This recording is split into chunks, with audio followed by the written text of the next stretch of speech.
Are you struggling for consistency in your sim racing? Does your iRating look like a roller coaster? If so, we have good news for you. The way to get more consistent is to first understand what you're doing differently than the professionals. And VRS is the answer. With our competitive subscription, you will have the telemetry, setups, tutorials, and everything else you need to fully analyze your driving. Our data packs and the ability to compare your driving with the best in the world will show you exactly where to adjust your inputs, change your driving line, and shave seconds off of your lap times. And our powerful and precise Direct Force Pro wheelbase and precision pedals are being used by some of the world's best drivers. All these champions agree that VRS hardware is not just the best on the market, it's also priced well below the competition. So if you're looking to upgrade to direct drive and the best pedals in sim racing, VRS is your answer. If you want to get better, get faster, and make it happen sooner rather than later, you owe it to yourself to find out why so many people are switching to VRS. You'll be so glad that you did. Visit www.virtualracingschool.com and learn why the best use VRS.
Hi, everyone, and welcome to Brazelton, Georgia's always intimidating Michelin Raceway Road Atlanta. Having taken only 6 months to excavate, grade, and pave the road course before its first ever event in September of 1970, a Can-Am race that saw Sir Sterling Moss as its Grand Marshal, Road Atlanta has not only grown to be one of the preeminent circuits in North America over the last 50 years, but has earned that reputation based on the great sports car racing it invites.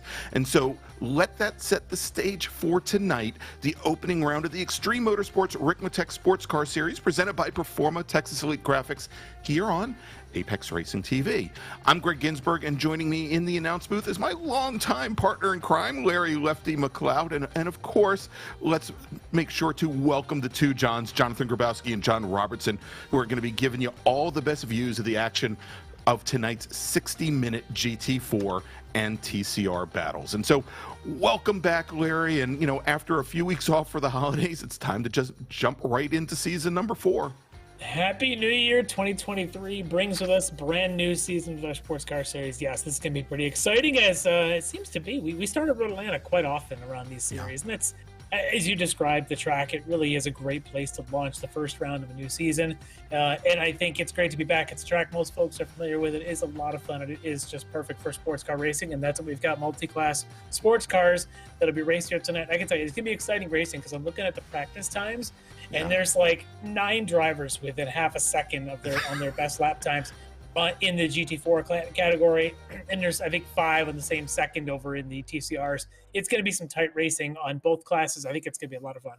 Yeah, I think we've had a lot of drivers. They've had a lot of time to practice. They've known where the season was going to be starting off, and they've definitely worked to up their game from season number 3. And we have a lot of newcomers, a lot of returning folks. We'll talk about that as the night goes on. But first off, Larry said that many of us here know Road Atlanta very well, not only the drivers but our viewers as well. But let's turn things over to Kevin Ford.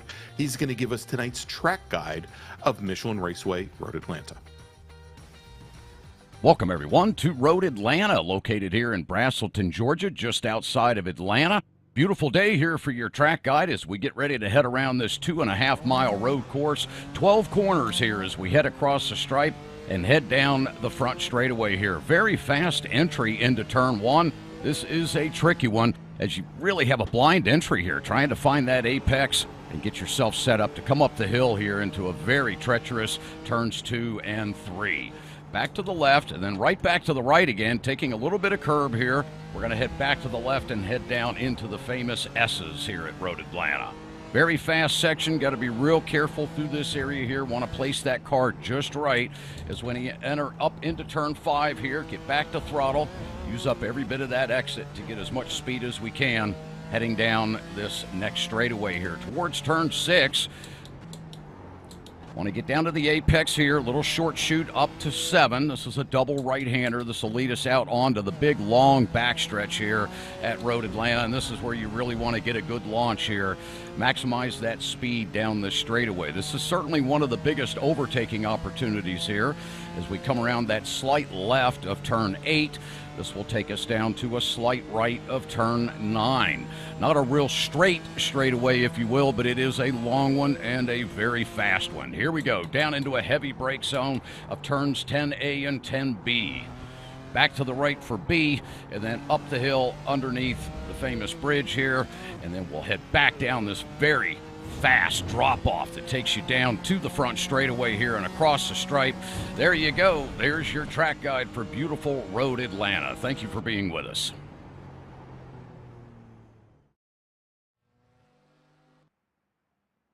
And thanks so much to Kevin Ford for tonight's track guide of Michelin Raceway Road Atlanta. And, you know, Larry, you know, I was watching Kevin as he was trying to make this way around the track. You know, maybe he had a long off season as well. He was dialing a lot of correction into that BMW M4 GT4 machine that he was hustling around Road Atlanta, turning in a little early, having to let out the wheel a little bit when he realized what his trajectory was. But I mean, it really goes to show, you know, this track, it throws so much at you. You know, when you get it right, it does kind of just flow. It has a great rhythm to it, especially this area here, as we're watching John Sterling in his Honda Civic Type R TCR machine going out for qualifying. This section right here, it's some great rhythm to it, but you know, it's one of these tracks where if you just, you know, you give a little bobble, you turn in a little early in one place, it can take you seemingly a quarter of the track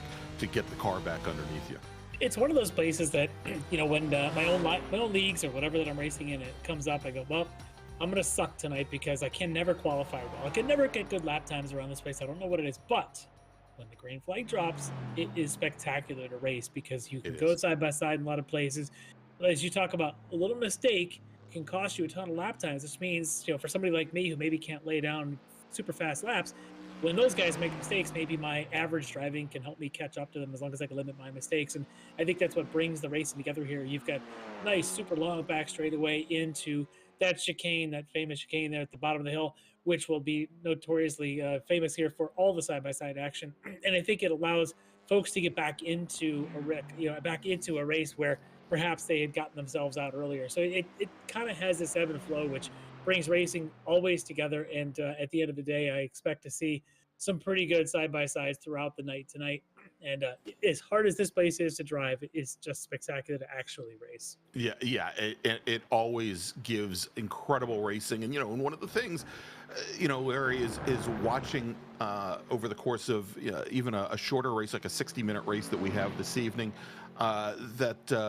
you know, watching the drivers try to keep their focus for those 60 minutes. And as you said, the average drivers, I think in many cases end up racing and doing much better because they don't have that fall off towards the end of the race. But we'll have to see. You know, I think the interclass battles here and having both the GT4 cars and the TCR cars out on track, and as they for the first time in quite a long time have to work on how they work together over the course of this 12-turn, 2.54-mile Michelin Raceway Road Atlanta. I think that's also going to play into play into things quite a bit here. Now, we've got our drivers. They're out on track for their 15-minute qualifying session. And as we always do here in the Sports Car Series, we give, again, the drivers 15 minutes, but only give them 4 flying laps in order to set their fastest lap for this evening's grid.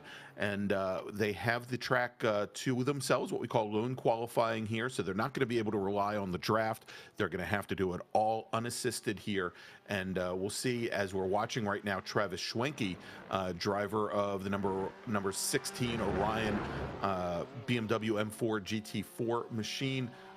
He currently is your provisional pole sitter. He's turned in a 125.04, about 55 hundredths of a second up on David Payton in the number 64 machine, the Aston Martin from Payton.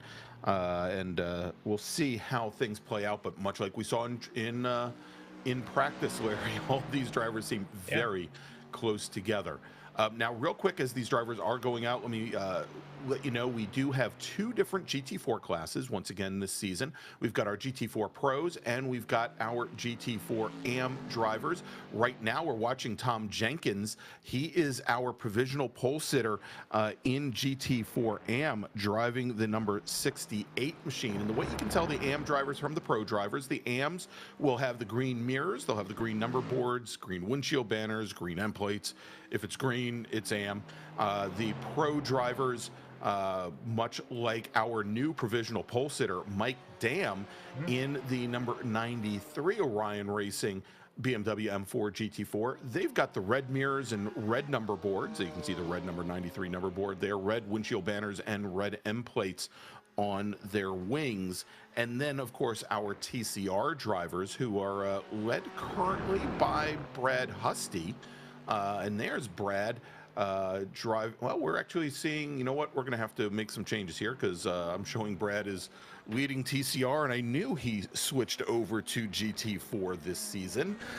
Let's pick out our new leader in GT or in TCR. That's Nick Horvath in the number 82 Honda Civic Type R, and Nick is driving this season. Let's see. For Lead Paw Racing, and you can see there the TCR cars. They've got the blue mirrors, blue number boards, blue windshield banners, yada yada yada, and pretty easy to tell the difference between these front-wheel drive cars and the rear-wheel drive TCR or GT4 cars. And Larry, I wanted to actually talk about this. Interestingly enough, as we're starting qualifying here, and now Alex Brown going to the lead in TCR. By a difference of about 16 hundredths of a second. We had the TCRs racing in the Ricmotech World Challenge, which wrapped up just before Christmas. And in the World Challenge, and, you know, I guess horses for courses was the majority of our TCR racers for that league were running in the Hyundai Elantra and TCR cars. And it looks like the balance of power maybe has changed back to the folks from Japan, as the Honda Type Rs seem to really be making up the majority of the class this season.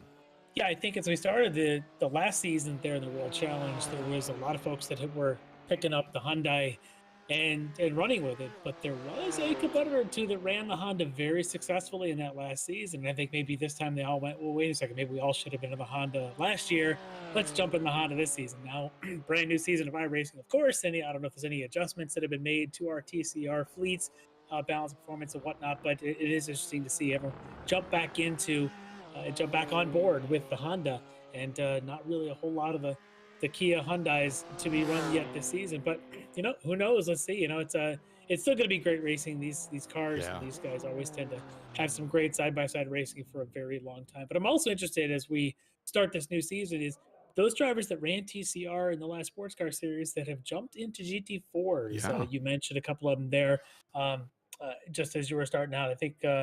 Husty is certainly one of them. Were the two. But yeah, so it's gonna be interesting to see these guys try the other end of the performance spectrum in this sports car series. So very, very cool to see some ebb and flow between those. But we still have a pretty healthy TCR class tonight. I'm looking like I think it's 10 drivers registered in TCR. So plenty of room on both classes and all three, if you count the AMs and the pros, to have some pretty good racing tonight.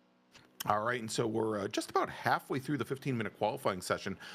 We saw Mike Dam put in his fourth and final flying lap. He throws down a 124.816, and that is good enough to hold on to provisional pole. And he's got about a 0.2 of a second advantage right now over his Orion Racing teammate Travis Schwenke. And Schwenke has completed his flying laps. Third Orion Racing driver Robert Hartley has completed his fourth flying lap as well. Right now they hold the top three positions in GT4 Pro. Then we've got David Payton. Payton currently running in his Aston Martin GT4, running for D2D eRacing, your fourth fastest driver. He has now put in his fourth and final flying lap as well. And I'm looking through our GT4 Pro drivers. I believe all of them at this point, with the exception of Chad Osborne, have, although I'm showing Chad as being, we'll have to get that figured out. I'm showing Osborne possibly as being in the AM category, not in Pro. So it looks like he's finishing up his last flying lap. So we'll have to take a look at that on the timing and scoring side. Otherwise, on the AM side, looks like all of our AM category drivers now have set their final flying laps, and perhaps the one driver, and this is moving over to TCR, that we need to look at is Eric Violet, who just completed his very first flying lap in his D2D eRacing Honda Civic Type R. You can see he's now working his way through turns 10A and 10B, up the hill and underneath that Fox Factory Bridge. He'll complete his second flying lap, currently sitting fourth in TCR. And as he crosses the stripe, he now moves up and is your new pole sitter. Yeah, great way to lay one down there. But I think, as we've said a couple times around here, not sure the qualifying position is the most important thing in tonight's race. It might be limiting those mistakes, especially on lap one. But for a guy like Violet, very used to seeing him right there at the front of the field, so no stranger to the front row. He'll go and run a couple more laps here and see what kind of time he can put down. But I do see our pre-race interview. Looks like he is ready to fly. It's Mike Dam, driver of the 93 Orion Racing BMW M4 GT4 and our provisional pole sitter. Let's hear his thoughts. All right, Mike Dam has joined us here tonight pre-race. Mike, how you doing? You ready for a new season? Hey guys, how's it going?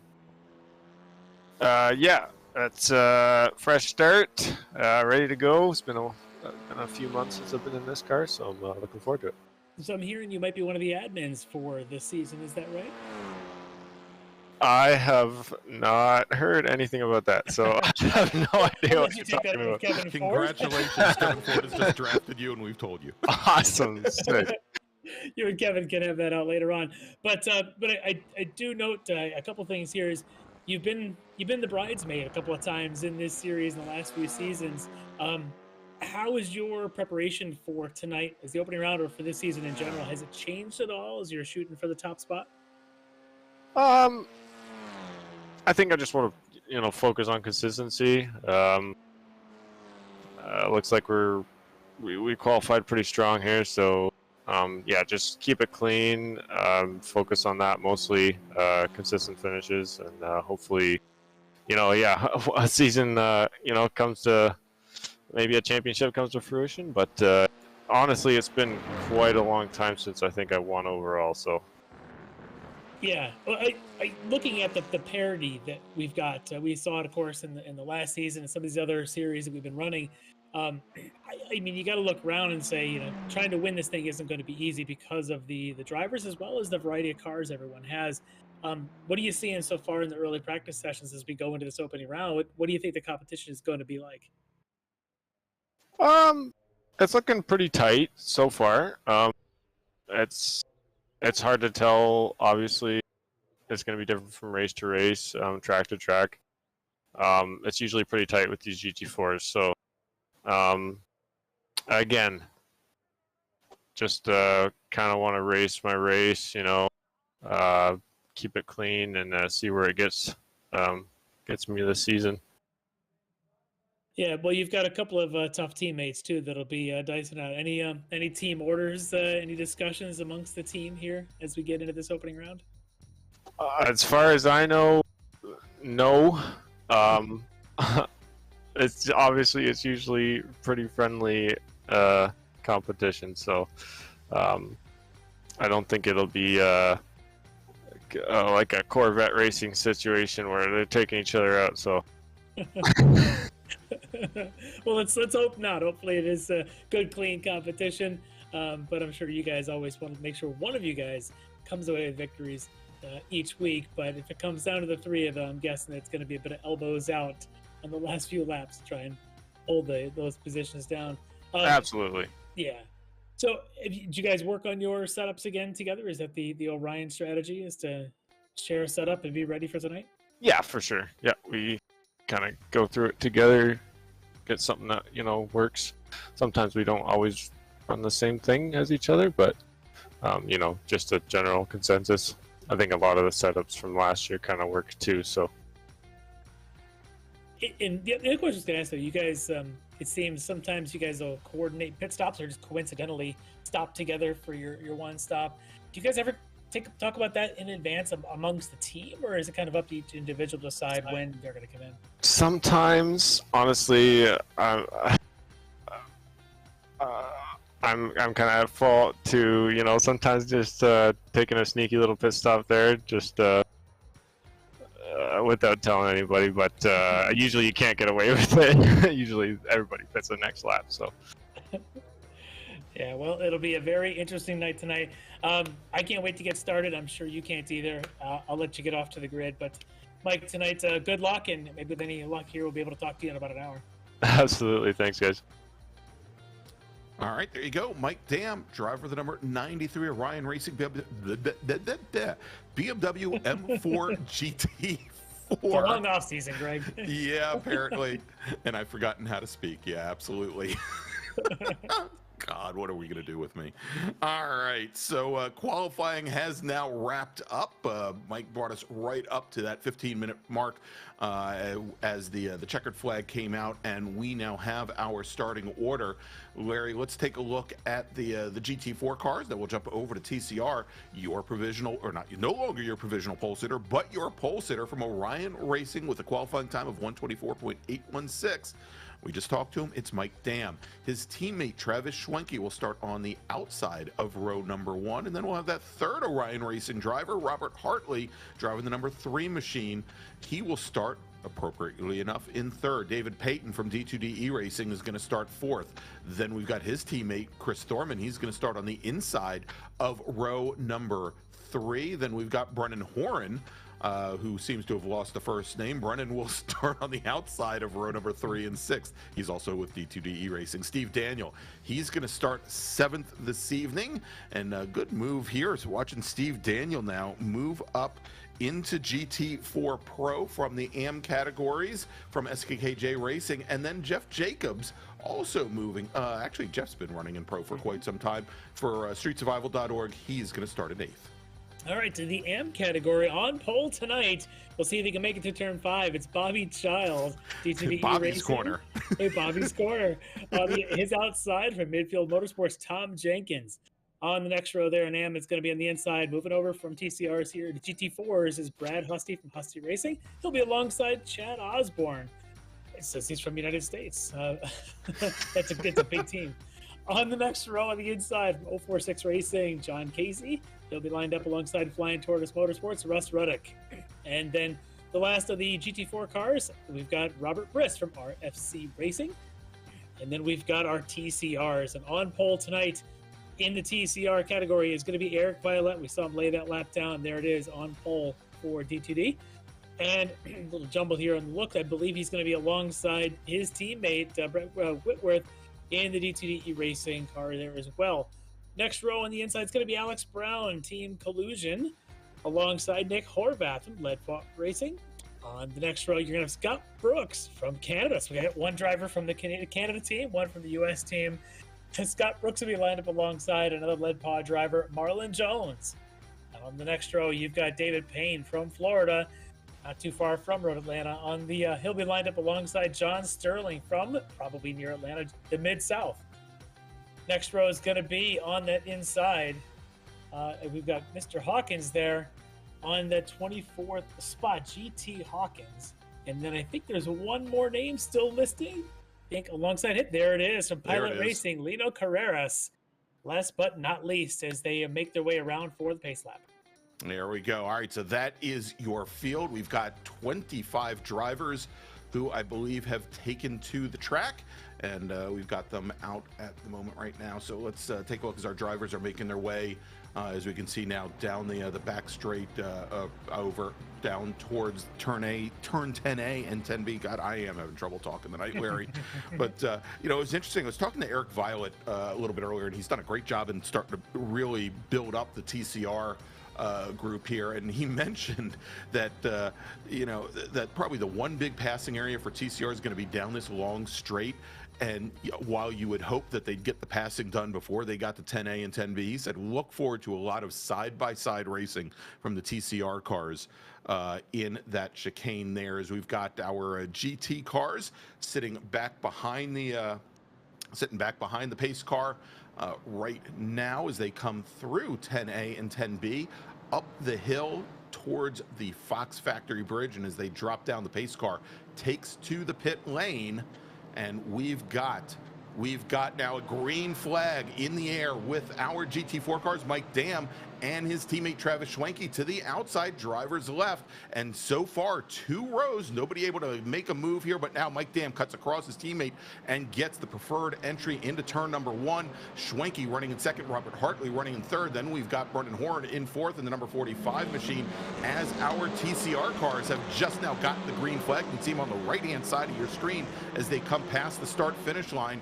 And Eric Violet leads the field down, gets a great jump, moves across the rest of the field, already has 2 car lengths on the rest of the field as they come through turn number 1 and make their way up the hill towards turns 2 and 3. Whitworth in second, Alex Brown in third, Nick Horvath, Scott Brooks rounding out the top 5 in TCR as they start to make their way down through the S's, and our GT4 drivers, they're coming into turn 7 for the very first time, Larry. Yeah, we had one of the drivers in TCR take a big slide there at turn 3. Looks like he was able to get that bike underway.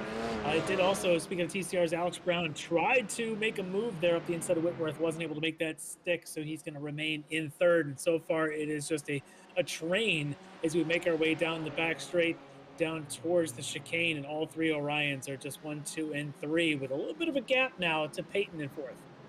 All right, and good to see here, Larry, on the very first lap. And I don't want to break out the announcer's curse early, but clean first lap so far for the majority of our GT4 field as they come down that high-speed steep turn 12 and cross the start-finish line to start their second flying lap with Mike Dam in the lead. And with Travis Schwenke, Robert Hartley, the 3 Orion drivers, all in lockstep. 1, 2, 3. David Payton from D2D eRacing in the first of the non-BMWs in that number 64 Aston Martin Vantage GT4. He currently runs in 4th position with his teammate Chris Thorman, and the 3rd D2D eRacing driver, Brendan Horn, they're running 4th, 5th, and 6th. Yeah, I hope, as we've got, there you go, there's your announcer's curse working against you. I blew it. Yeah, and that's I believe Chad Osborne. Chad Osborne, new driver to the series in that Redline Racing machine. Yeah, unfortunately, spinning there, coming down through the S's. It looks like he might have gotten away without any damage. That's a good thing, as he's backing away. Nothing more damage than just his ego, it looks like, as he makes his way down through 6. But it looks like we've got a lot of side-by-sides now happening, as the 64 of David Payton looks like he's going to make a move up the inside. Schwenke is now shuffled back to 5th, so things are getting broken up. You can see him there in that BMW on the inside, trying to hold the line, and that looks like some overlap, some bit of rear ending going on there. D2D on D2D action, and this is going to get ugly. It is, as David Payton now starting to fall back through the order in that number 64 machine, and had I think it was Brendan Horn coming up right behind him, and Horn just could not get on the binders soon enough, got right into the back of his teammate, and off. Both of them go into the gravel trap. Now Set having to go and reset. Let's take a look at the replay and see exactly what happened, Larry.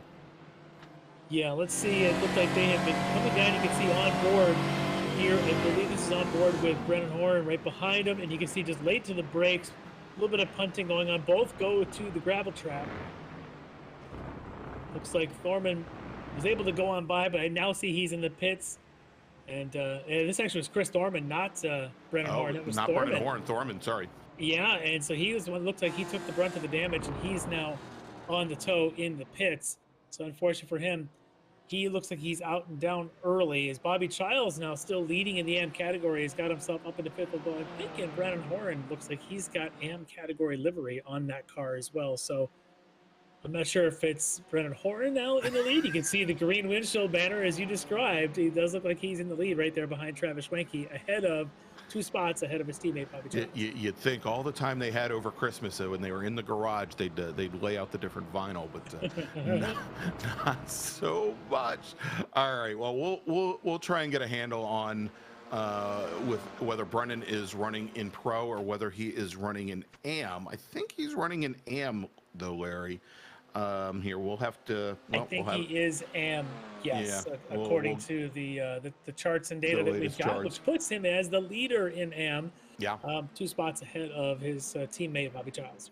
All right, so we will continue to track that here. Now let's take a look as we have our TCR drivers now coming down turn number 12 and onto the front straight. It's the 2 D2D entries here of Eric Violet and Brandon Whitworth in their Honda Civic Type Rs. Alex Brown in that black number 67 machine running a distant third right now, about 3 seconds back from the 89 and the 42. Then Scott Brooks, the first of our Hyundai machines, the number 49 machine.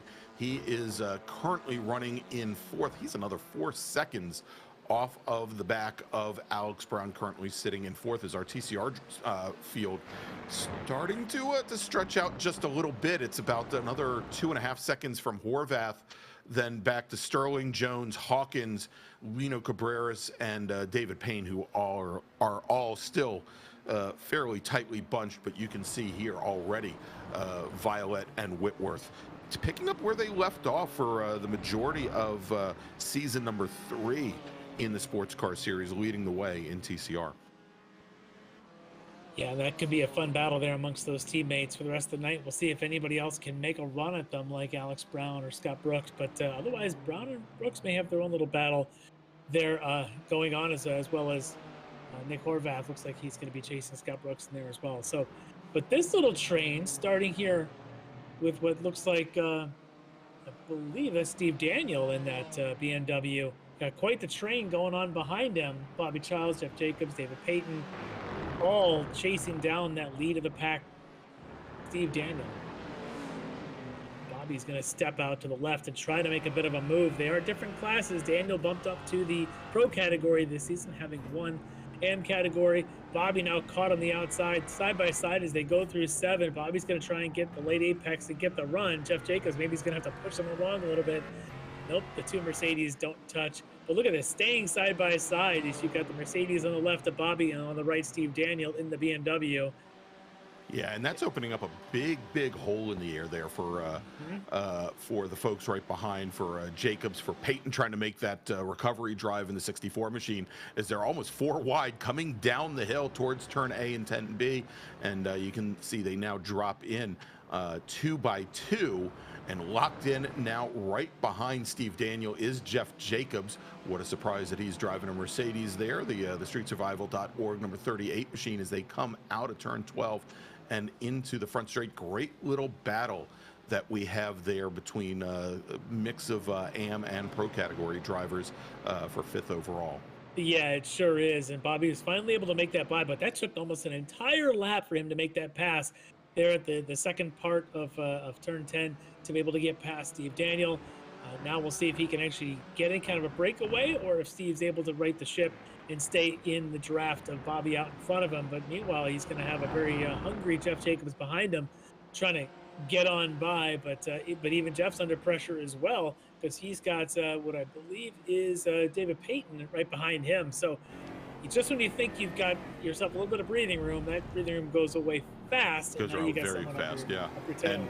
Yeah, and we saw in qualifying, although not a huge difference there, but Peyton a little bit faster, of course, as he started off tonight's race over in row number 3, and again trying to make that recovery from the incident down at turn 10A. Early on in this race, he jumps to the inside. Is he going to try and outbrake the number 38 machine? Not quite close enough. Gets back in line, but it might be enough to have thrown Steve Daniel off his approach in the 10A off just maybe a little bit. And perhaps now David Payton with a bit of an advantage as they come out of turn 12 onto the front straight down that fairly short straight towards turn 1. Yeah, Jacobs looks like he is just a little bit lagging on his input marks right now. He's giving up time, and as you mentioned, coming through that chicane is now it looks like Jacobs going to give up the spot for at least the moment. Yes, he does give that up to David Payton, now moving his way back through the field up to 5th here in the pro category. And now he's going to have to set his sights on the next up in front of him, Steve Daniel. But now Jeff Jacobs still can't breathe as he's got what I believe is Tom Jenkins is now closed up on this pack with all the battle going on. Jenkins now thinking he can get by Jeff Jacobs. Yeah, that silver, blue, and orange number 68 machine of Tom Jenkins in the BMW, or not the BMW Vantage, the Aston Martin Vantage, the midfield motorsports machine there, currently running 9th overall. Yeah, that all that side-by-side battle, and we don't see the slipstream, the draft doesn't seem to have a huge effect on these GT4 cars, but when you have a couple drivers that are too wide for seemingly half the track ahead of you, it does open up a fairly big hole in the air for you to suck back up. But we can see that perhaps Jenkins didn't get the greatest jump out of turn 7, falls a little bit off the pace of the drivers ahead. But let's jump over to this TCR battle now here, and we were talking about this one earlier, that we said that a good portion of the field was still all bunched up. And right now we're watching Marlon Jones in one of our only Hyundais racing right now. There he is in the number 25 machine, right on the back of the number 14 Honda Civic of GT Hawkins, one of the new drivers here in the series this season with us. Hawkins racing for Team Collusion. And good little battle going on right now as we see John Sterling in 6th had separated himself out from that pack just a little bit, but we got Lino Cabreras, again new to the series here this season, as well as David Payne in very close proximity as they go hard under braking into turn 10A. Yeah, these guys enjoying their bit of a scrap, and there you've got the Hyundai versus Honda battling going on, and we'll see if some of these guys can see who can make the pass around this place. As we just saw with the battle there of Bobby and Steve Daniel, you can do lap after lap side by side around this place. What I talked about in the pre-race was, even if you may not be the fastest around here, suddenly you get yourself in a battle, you can find yourself at races just spectacularly. Unfortunately, now this time looks like there's a little bit of that Georgia clay getting kicked up there on the outside as the 25 of Jones gets up on the inside. Carrera still struggling as that is GT Hawkins now, who runs into the back of him coming through 3. Yeah, and it looks like if you've got a black Honda Civic, you're going to have issues going up the hill there. It looked like a nice little dance recital or something going on there, as each one of them was like picking a different corner to pirouette in, as Hawkins was the last one to go off. And, in talking to Eric Violet earlier, I mentioned this during the pace lap, we were getting some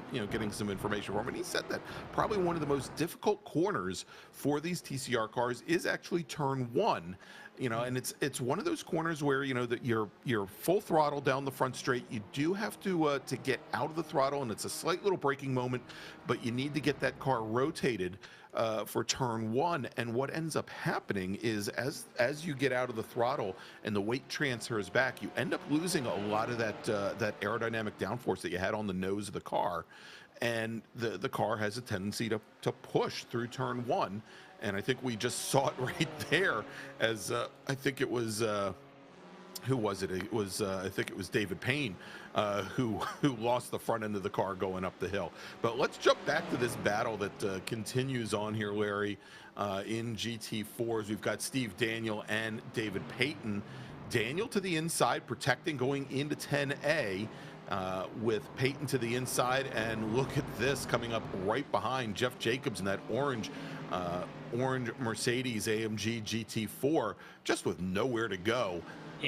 through the chicane. Peyton did a great job of holding inside line. We saw earlier with Steve Daniel on the inside, he wasn't able to hold that when Bobby Childs went to the outside. This time he tries the outside.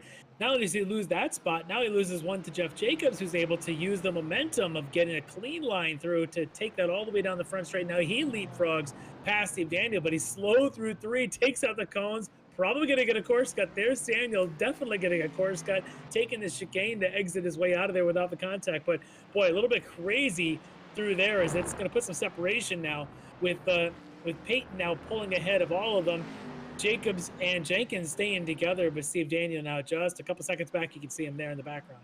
Yeah, and amazing to watch, Larry, the interplay there going up the hill towards turn number 3, where, you know, if you miss your braking markers, which, you know, if you're staring right at the high trunk of a car right in front of you, very easy to do there. It's pretty much a blind entry as it is. Turn 3 has no markers. You totally have to Yoda that thing and just use the force. It's the only way you can find your turn in to that corner. I despise that corner for that reason, is that there's no mark to brake. There's no mark to because you're coming around the kink there at 2 to line up for it, and you're cresting a hill, you can't see anything, and all of a sudden it's like, oh, there went turn 3, and it's just gone.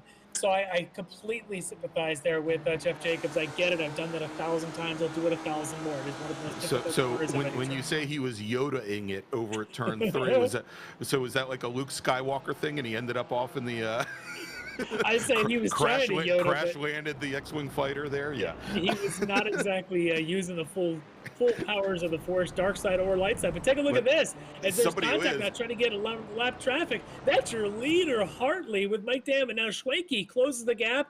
The 3 Orions are together again. I'm sure no one was trying to do anything there, but those GT4s definitely go down to the S's faster than a TCR. And it looked like, I think it was GT Hawkins just sort of caught with nowhere to go. Nowhere to go. And that, Larry, might be the best line through turns 4 and 5 that I've ever seen a driver take, and either A, not get a slowdown, or B, not impact a wall. As Robert Hartley, your new leader, basically just straight lined it through the grass and somehow managed to get that car to rotate and get up through turn 5 without impacting anything. Absolutely amazing here as they come down now into 10A with Hartley, your leader, Mike Dam, your pole sitter, sitting in second. Travis Schwenke, who started on the outside of row number 1, he is now in third position. Brennan Horan in the D2D eRacing AMG GT4, he is currently sitting in 4th position. Yeah, that was definitely a crazy moment that I'm sure it wasn't really part of the plan to go to the dirt and to avoid turn 4 and 5 there to make your way through. But hey, you do what you got to do to keep things clean. I'm just wondering if the Ricmotech series has a rallycross series, because my money would be on Robert Hartley to probably be one of the leaders in that series based on his experience there. Yeah, I was hoping that one of the Johns would bring up the replay of that, but we're already a full lap past, so hint. But that was something here, as we're now back on board with Steve Daniel trying to make his way through. He's now coming up on that slower TCR car as well. Pardon me, Jeff Jacobs was, then Jenkins, and then Daniel coming up on GT Hawkins there. They're going to get to him. They're just coming out of turn 7 as Hawkins moves all the way over drivers right to let the GT4 cars by. Absolutely crazy moment there, but hey, that's part of the series. You got to continue, you got to survive, got to keep moving along as this pack now makes their way around GT in their GT4s. All right, Larry, it's been a long time coming, but we've got a replay of Hartley's move going down through the S's, and we're going to watch it from his windshield. Even. Oh.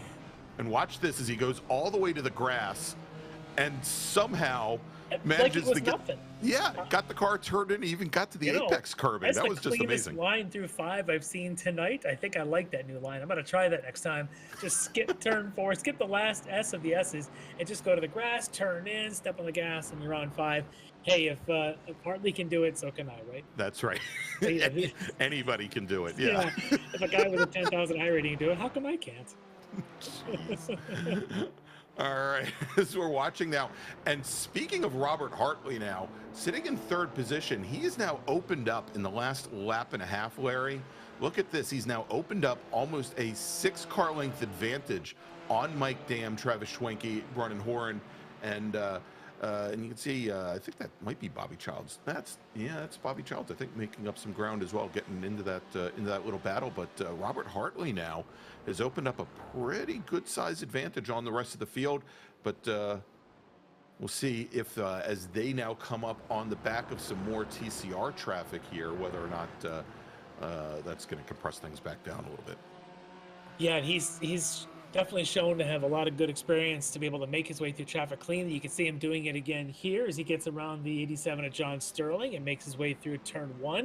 But the guys behind him haven't had to do that. They're going to come up on Sterling, it looks like, going down the S's, which is probably the worst place because it's just single file, as we already saw, unless you want to aim for the dirt. We'll see if Mike Dam was taking notes. Yeah, we'll see Mike Dam. He came up on him so quickly, he kind of had to delay his turn in a little bit. Not ideal, and he's losing time down to the S's, trying to get by, and there's nothing here at all that Sterling can do either. He just has to stay out of the way and keep driving. All right, tell you what, we see that Tom Jenkins is in the pits right now, Larry. I think he had some issues on track. Let's take a look and see exactly what happened to the number 68 machine. Oh boy, that's a lot of tail slide around 5. Should have used the dirt line, if you ask me, but he didn't and stayed on the pavement, and then off the pavement and suddenly into a wall. They don't tend to give very much. Yeah, and that's a common affliction for cars coming out of turn 5. Yeah. Just in real drop life the wheel over there and go around. For sure. Yeah. That wall's very busy over there. All right, let's jump back over to some TCR action now as we're on board with Nick Horvath in the number 82 machine there, the lead of the 2 cars going down the hill, and Scott Brooks in the number 49 Hyundai. This is currently the battle for 4th position, and you can see now they've got our GT4 leaders starting to come up on them. They come to them as they're getting towards the bottom of the S's.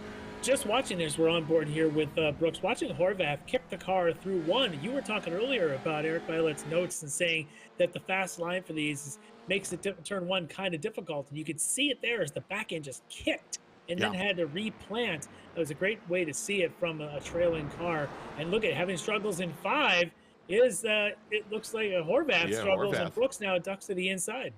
Yeah, and as they are now side by side, they've got the top 4 in GT4 coming up on them. But Scott Brooks now in the 49 Hyundai, he manages to take over that position from Nick Horvath coming through turn number 7.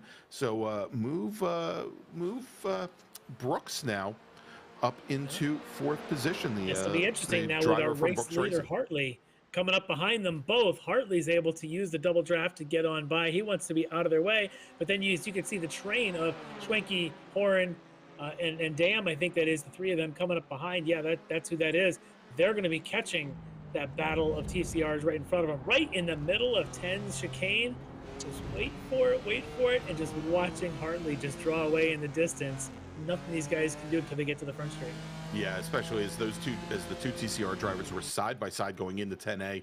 Nothing that Mike Dam and the cars following behind could really do. And you can see now Brennan Horan realizing he's not going to be able to get around the 2 TCR cars, tucks in behind the Honda Civic and tries to get as much draft as he can. And as they exit turn 1 and head up the hill, he's able to sneak by.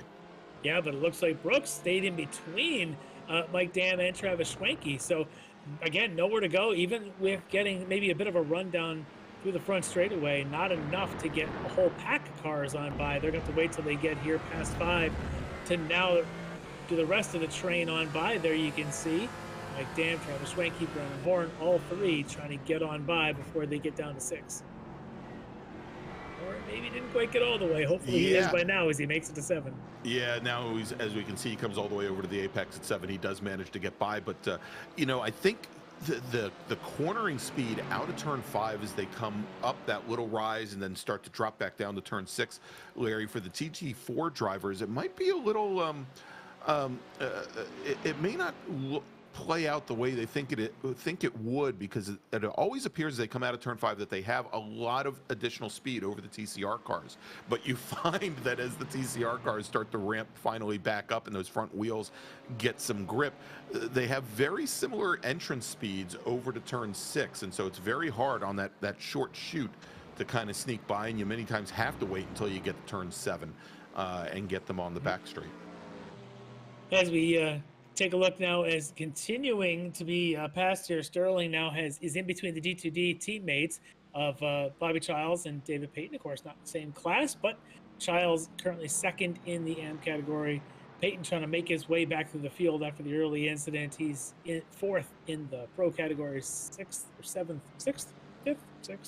overall. Something like that. I'm trying to count too. Sixth overall. Sixth overall. But he would love to catch up to that teammate of his out in front of him, driving that Mercedes, and to try and get on by. As we take a look at our TCR battle going on, and some things have not changed, and that is still Violet over Whitworth. I suspect when it comes time to pit, which we might be into that window here now, we might see some activity here between these two. We'll see if they separate their pit stops or decide to make it a joint effort. Yeah, and so in talking to Eric earlier, one of the things that he said that most likely pit stop strategy for the front running TCR cars would either be when the GT4 cars come up to them and they might be battling for position on track with GT4, or again kind of towards the end of the pit window to try to inhibit whoever's running in second from perhaps getting a championship point for leading a lap. So we'll see how this plays out. For the TCR cars, they can do about 30 laps on a tank of gas here, so it's supposed. So the pit window, because we think that this race is probably going to go somewhere around 40, probably around 43 Should we talk laps about or the so GT4 pit window? Well, now would be as good a time as any as David Payton comes on in. And yeah, why don't we do that? The GT4 cars can do somewhere around 28 laps on a tank. So that pit stop by David Payton very early here, we saw the window as being somewhere starting at around lap 15 for them, since we see that they would likely be doing about actually 43 laps in the GT4 cars tonight, 41 or thereabouts for the TCRs. Yep, so we'll see, as Peyton's had an interesting night, already had the big incident there early on, now trying to maybe shake things up, give himself an opportunity to pit as the oddball, maybe trying to stay away from any bit of traffic, as he was kind of catching up to his teammate Bobby Childs anyway. So we'll see where this lands him and how he navigates through. As the rest of the GT4 category, Dam and Schwenke still chasing a Hartley. Hartley's lead, it was down as low as about a second, then it was back up to 2.3, now it's 1.8, as these guys continue to try and chase him down. But these two, as Travis Schwenke and Brennan Horan, of course, leading the ad category, these have had a pretty good scrap too, considering they're not in the same class, but they are fighting as if they were. It's a good time to watch. Yeah, indeed. And on the previous lap, Schwenke had run the fastest lap of the race at a 124.69, but not able to shake Schwenke, who was only about a tenth off of that. And you can see now maybe Schwenke has lost a little bit of ground to Mike Dam in the number 93 machine, but Hartley now, the separation there, you can see over 2 seconds. Yeah, and that may just start to change things as they continue to pass through any bit of traffic, depending on which corner they catch them. And that, of course, helped Rob Hartley to get into a lead now up over 2 seconds, but sometimes it can hurt him as well. It depends on where he catches it. But Oren and Schwenke doing a good job of trying to stick with Dam. Looks like they're just able to sniff a little bit of draft here down this run of the back straight. So Mike Dam not able to separate himself very well from these guys. And that could be interesting as we get into the pit window here. Does any one of these three decide an alternate strategy to come in? As there he is, the leader in TCRs. Eric Violet has given up the lead. He's going to come in the first of the TCRs. Where does this put him? And well, yeah, we'll see where that is now going to move his teammate Brandon Whitworth up into the lead. And I think, Larry, that our GT4 leaders were starting to get up towards Violet and Whitworth. So it looked like right at about it was right along that strategy that he had in mind. As now we've got Robert Hartley. Wow, just and having driven Road Atlanta many times in real life, I can tell you that even in a softly sprung car, to have the car just kind of lift wheels up on one side, lift wheels up on the other side as it's bounding over the from the apex curbing to the exit curbing to that little bit of triangulated curbing there. You know, it's a challenging small section of pavement there in order to keep the nose pointed towards turn 6 as opposed to, you know, ending off in the wall as we saw one of our GT4 competitors do just a few laps ago. I think this lap that Mike Dam is on is a pretty good one. He started out on this lap only about 0.6 ahead of his teammate Schwenke for third, but he has now opened that gap between them quite a bit. Now it's up almost to a full second, and he's closing the gap a little bit to his teammate Hartley in the lead. So Mike Dam really laying the rubber down as Whitworth, or is that Whitworth? No, this is on board actually with Dam. He goes off there coming around the last corner. Yeah. But you can see there he does do a 24.6 was his lap time there. Of course, it doesn't count as fastest lap because he put the 1X coming around, but that is a very, very quick lap time as he's starting. He picked up 4/10 on Hartley, was able to put 4/10 on Schwenke behind him. All right, and you can see now we've got a lot of drivers starting to cycle through. We had Brandon Whitworth pit in from the lead in TCR, and he's just now back out. Bobby Childs now in the number 88 D2D e-racing machine. You can see he's taking some tires, Larry. Interesting. Yeah, and I think he's probably one of the first that we're seeing do that here tonight. That is very interesting because I didn't know that in a 1 hour race, if anybody would even bother to, this would be, you know, there's one of the most difficult things to drive is a GT4 car on worn tires. So he may be thinking, let's just make this car easy to drive, collect some good points, knowing that he's got maybe enough time in the bag to do it. But tell you what, this pit stop isn't going to be short. He's going to be probably about 10, 12 seconds slower. His teammate, David Payton, got in and out of there in about 24 seconds, 36 for Bobby Childs. So yeah, cost him about an extra 12 seconds. Change those, we assume, 4 tires. Hard to tell sometimes if it's 4 or 2 or what they do, considering he's up in the air like that. All right, Robert Brist now pitting in as well. This little battle ongoing. These guys have been at it pretty much all night, give or take a who's in front. This, of course, being Jeff Jacobs and Steve Daniel. These guys, I don't know about you, but it seems like every Monday night there's a battle between these two at some point during the night that we got to focus in on. And that battle ended quickly as Jacobs in for his stop. Well, I think that battle had been going on for about 6 laps or so already, and Steve Daniel decides to wave it off and brings his BMW now into the SKKJ Racing BMW into the pit lane, and we'll see how long it takes for him to get service and head back out. Well, actually, it was Jeff Jacobs. I'm sorry, Jeff Jacobs. The StreetSurvival.org Mercedes that decided to pit. We'll get all the team names in there. Yeah. Look at this. There's Schwenke just not able to shake Brennan Horn at all. Horn showing some pretty good speed. I'm wondering if Horn's actually close enough to maybe even do a little bit of fuel saving tonight. Hard to believe that on this kind of pace that these guys have been laying out, there's any room for fuel savings, but that draft, as long as this back straight is, sometimes there's some pretty good opportunities to use the draft, coast before you brake, save a little bit, and if you can shorten the fuel stop, might help. Although in the AM category tonight, his nearest competitor was Bobby Childs, so we already stopped. We saw him stop and take tires. So his net lead right now is probably around 10 seconds. Around 20 seconds because he picked up 12 in the pits, and I think he was about 8 seconds up on Bobby before the stop. So, yeah, he's got a pretty good margin now, does Brennan Horn. All right, another driver heading into the pits. Looks like John Sterling, who had just gone off track in his Honda Civic Type R, the number 87 TCR machine, now into the pits. Ooh, yeah, a little bit of a slow move there as we're watching Schwenke and Horn still. Schwenke a little slow through turn 3. Horn for a moment thought he was going to get on by. Had to duck in back before they got down the actual hill, but shows a little bit of weakness in the game there of Travis Schwenke, as now it looks like Steve into the pits. All right, yep. So Brad Husty coming to the pits. Let's take a look and see exactly what happened to John Sterling in that Honda Civic Type R, and it was over at turn 5. That's a whole lot oversteer, and that's the wall coming up quickly. Yeah, just a brush.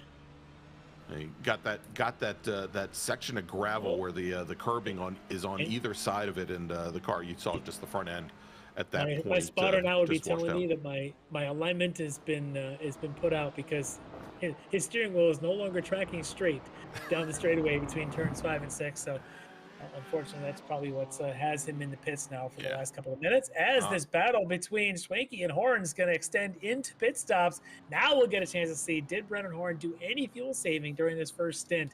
This is going to be an exciting one. Yes, it is. So we'll see here whether or not trailing right behind the 16 machine was give him any kind of advantage in getting that Mercedes refueled. Looks like he's even drafting off the back of the Orion machine, coming down the pit lane as well. As it looks like Travis Schwenke is going to take some tires here as well, while Brennan Horn is not. That's interesting. So could be he's taking tires. Could also be that he just forgot to turn off the tire changing function there, as he does pop back down very quickly. So perhaps either only took 2 or unchecked that box rapidly. Let's keep our eye on these guys, as this could be. It looks like Schwenke is going to be out first. There goes Brennan Horn. So did not save any fuel for Horn. He is going to probably be still the net leader in the AM category, but no longer on the tail of Travis Schwenke. All right, Mike Dam just sets fastest lap of the race at a 124.43, and you can see now he is caught back up to our leader, Robert Hartley, as both of them are coming up on some slower TCR traffic. Let's see if they pit in, and it looks like Hartley's going to be, not diving to the pits. He's just diving underneath that TCR car, as is Mike Dam. Let's do this, Larry. Let's quickly take a quick break. Thank some of our sponsors, and when we come back, we'll take you all the way to the green flag here from Michelin Raceway Road, Atlanta, where you are watching the Extreme Motorsports Ricmotech Sports Car Series presented by Performa Texas Elite Graphics. We'll be right back. Ricmotech, high-performance sim racing equipment. Whether you're just looking to have fun, train for race day, or become a serious esports competitor, Ricmotech has you covered. Hundreds of name-brand parts. Support from experts that love sim racing. Trusted by the pros. There's only one place to go, Ricmotech.com.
Ricmotech, high-performance sim racing equipment.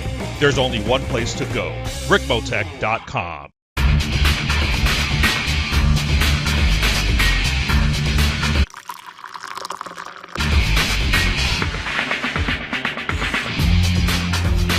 Allow extreme scoring to do the work for you.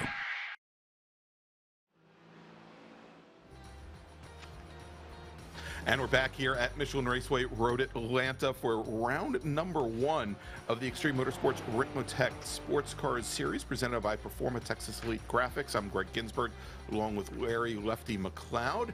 And, you know, I said that we were going to take you all the way up to the green flag. It might even be better if we take you to the checkered flag tonight. But we're watching right now Robert Hartley and Mike, just because I think they already threw the green flag, but we're watching Robert Hartley and Mike Dam to see where and when they might be heading into the pits. And right about now, Larry, it's the first time I've got something right tonight. Right on cue with these teammates. Now we'll see. That was a lot of work for Mike Dam to get caught up. I wonder how much tire he has left. Do either of these two bother to take tires? We've seen hit or miss, a few people trying it tonight. These guys I wouldn't think would, because they're in such a tight battle. Taking tires is a lot, but Mike Dam just used up a lot of his tires to close that gap. As I do see them both in the air, I don't know if that's the default in the BMW. If they go up either way. Be. Now, Larry, we were also, when we were coming back from break, we were watching Bobby Childs go very slowly down the back straight, and I think it was Bobby. No, it wasn't, because if Bobby's got the orange stripes, it was one of the green striped cars. Well, we'll have to pick. No, I'm wondering if it was Peyton, but yeah, well, we'll have to keep our eyes on that. There was definitely a D2D car that was going slow in the back straight, but seems to have resolved itself, because D2D car is still leading the M category, and the name of Brennan Horn, so no changes there. Bobby's still in second in that category. So on we go, onward and upward, and we have a new race leader. Mike Dam has resumed the lead over teammate Rob Hartley, not by a lot, just a half a second between them. Does not look like either one of them actually took any tires, but we're going to have 23 minutes of nose-to-tail action between these teammates and their BMWs. That's right. So running a little bit longer, fueling a little bit less. Mike Dam now moving back out into the lead over his teammate Robert Hartley. Travis Schwenke, who came out and spent almost exactly the same amount of time in the pits as Mike Dam did. You can see there now almost 20 car lengths back.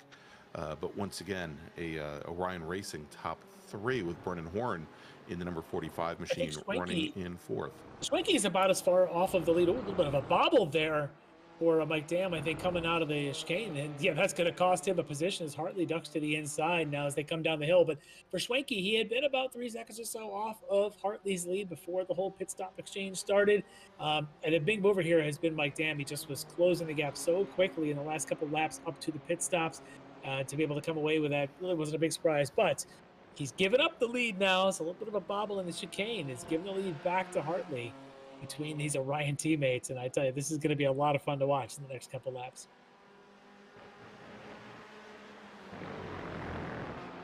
And just as it looks like just as our leaders were coming up out of turn number 1 and heading up the hill, we had Marlon Jones in that number 25, I think it was the number 25 Hyundai that had just come off the pit lane. Both Hartley and Dam were able to get by for a moment there. I think Schwenke had to follow him up towards turn number 3, but has managed to get by as well. That might have impacted Schwenke's run just a little bit, although he's only showing now about 2 seconds off of the back of Mike Dam.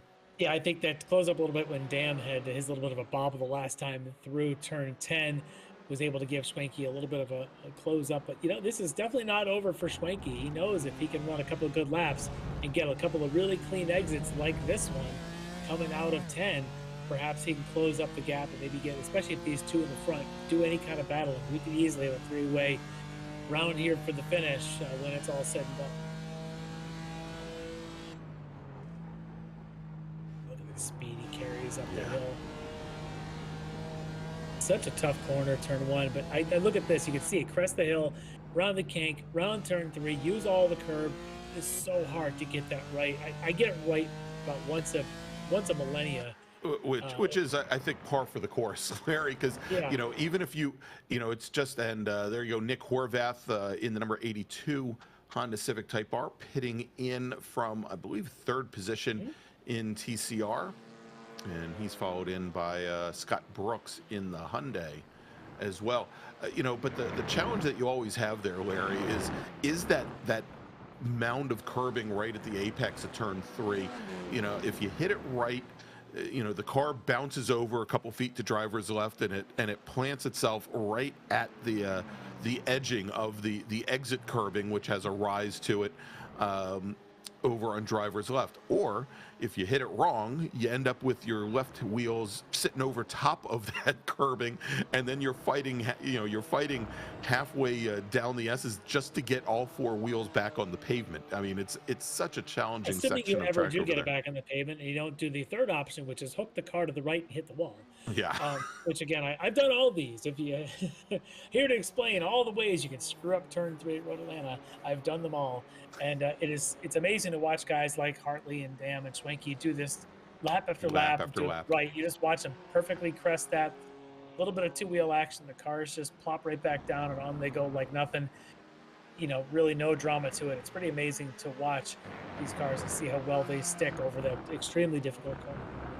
Well, and of course, Hartley's already proved that he can make the car stick in the grass when nobody else in iRacing seems to be able to do it. Got that cheat code. Yeah, exactly. Well, here they are coming up onto some lap traffic. I think that is the 31 of David Payne. Going through turn 7. This is, again, going to help Swanky a little bit if it at all hinders Hartley and Dam coming off of 7. I'm not sure it did, though. I think they were able to get away cleanly. And in fact, if anything, use a little bit of draft, which Schwenke isn't going to be able to get there in time to use. Maybe Schwenke will get the draft on the front straight.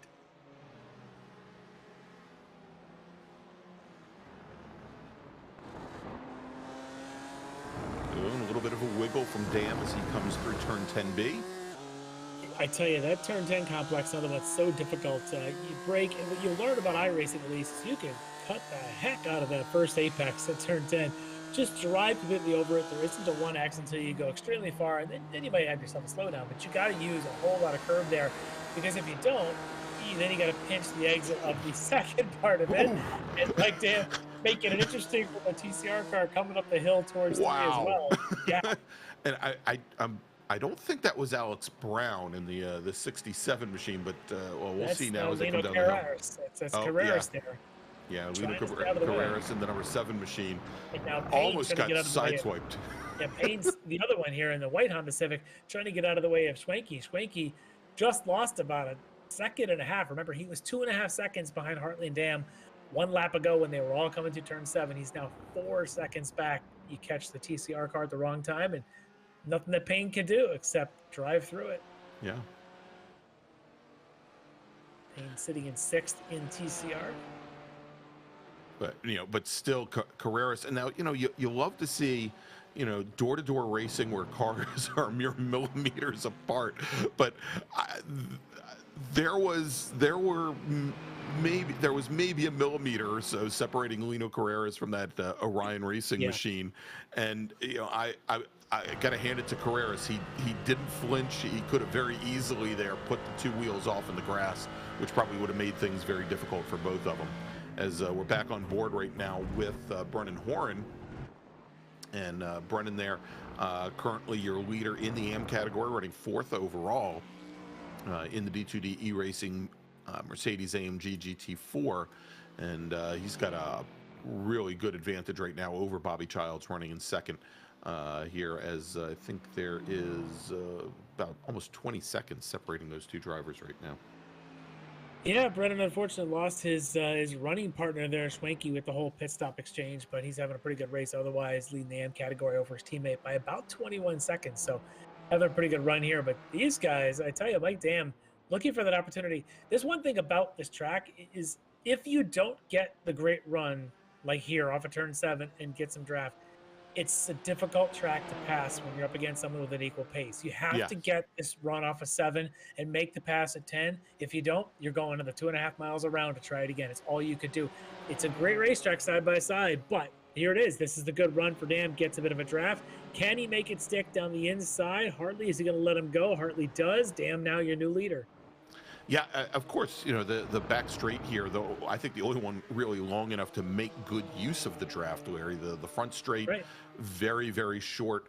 I mean, typically, if you're going to make a pass, as we now see Hartley moving to the inside. This is how you make a pass on the front straight, is you got to run down through under the bridge, down through 12, and not quite make it all the way, because at turn 1, side by side, it's a pretty treacherous feat, but Mike Dam able to hold on.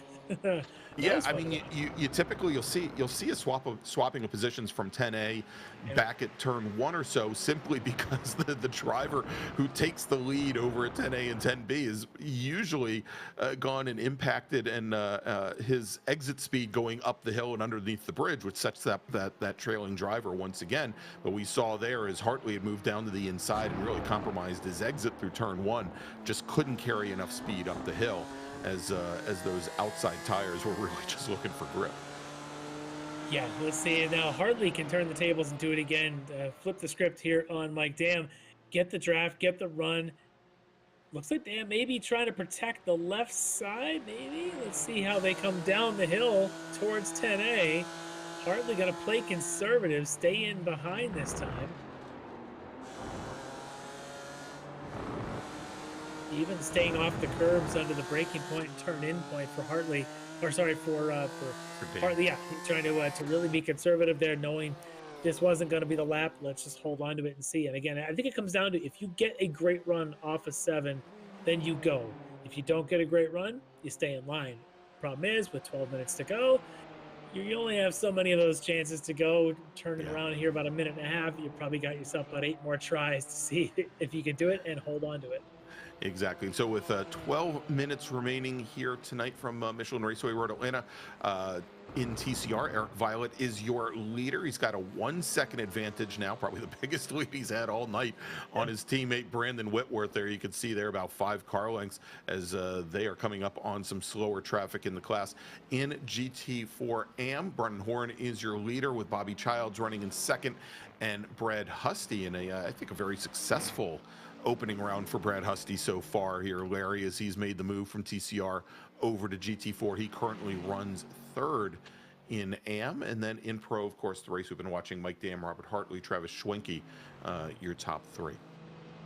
Interesting little twist coming in this season now in the points department. I guess they're giving an extra point for the fastest mover through the field from grid within class, from grid to final results. So that'll be an interesting thing to kind of keep an eye on. Those bonus points always tend to make a difference when you come down to it, whether it be for the overall or for one of those finishing positions.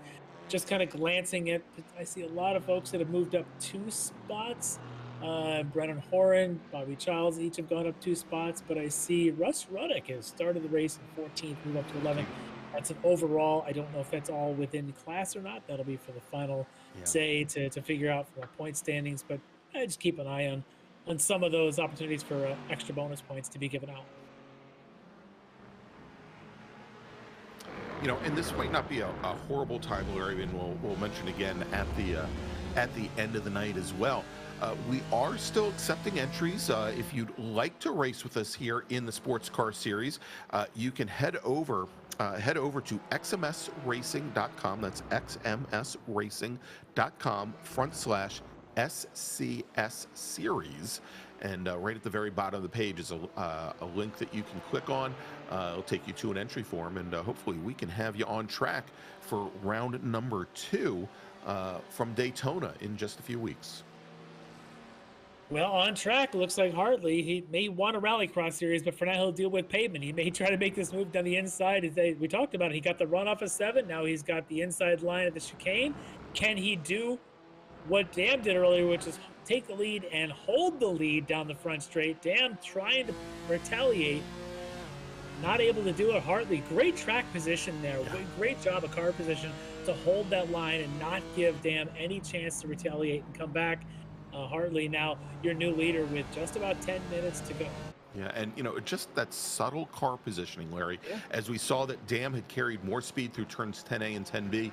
Hartley had the car shifted over to driver's right coming through 10B, maybe a foot or so, and it was all that was necessary to keep Mike Dam's left front corner from clearing the right rear of the number 3 machine. As the number 3 machine perhaps is the most challenging time through turn number 5 for him this evening, and lucky for him as they came out of there and head towards turn 6 that they had the number 82 TCR machine of Nick Horvath just ahead, or it might have been a real big opportunity there for Mike Dam to push but I think he's getting another one now because of Horvath. So Horvath did seem to slow up their apex speeds a little bit, so neither Hartley nor Dam were able to get a run. Now it looks like they're going to do this side-by-side all the way down to turn 10. This time it's going to be Hartley on the inside again, just like last time. Can he hold it? As they're going to turn in side-by-side, but Dam with the extra momentum now. But as they come through the second apex, is Dam, but can Hartley now come back, or does Dam have that same car positioning that Hartley showed last time by? Nope, nobody's going to be changing positions here. Dam looks like he's going to take that lead back now. 8 minutes to go with these guys swapping positions now 3 times in the last 4 laps. This is pretty amazing to watch. It is, Larry. And, you know, and just as I was lauding Hartley for his positioning through 10A and 10B on the previous lap, it looked as though when he came down the hill, towards 10A, maybe had been given a little bit more room than he needed to the number 93 machine, and it really impacted his entry speed into 10A. We saw Mike Dam just drive around probably with an extra 3 or 4 miles an hour around the outside of the number 3 car, and by the time they came up to the Fox Factory Bridge, there wasn't a chance there for the 3 machine. He was almost 2.5 car lengths back from the 93. But we'll see here now as they come out of turn 7 with the next lap here, lap number 37, whether or not he can get a good run and make a move of it. Well, I don't know what kind of sim rig that Rob Hartley drives on, if he's on VR, or if he's on a single screen, triple screens, or whatnot. But I can tell you, no matter what you're on, it's really difficult to know that gap left to right when you're alongside somebody. How much space is there door to door?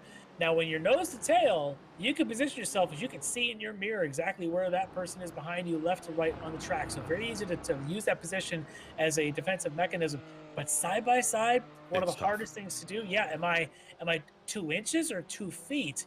Giving that guy next to me some room, and that might be partly why Hartley was a little bit more conservative, knowing it's a teammate over there. No sense in door banging teammates to take ourselves out of a chance to win this race. No. Instead, be a little bit conservative. Now, when he's in front of him, he's going to use all he can to make that BMW about as wider than it already is to hold the position. But side by side, sometimes you just can't see it that well. No, but all the while the 93 and the 3 have been battling it out, quietly making up some ground is Travis Schwenke there in the number 16 machine, currently running in 3rd, and not all that far back now, as both Dam and Hartley are starting to run up on some slower traffic.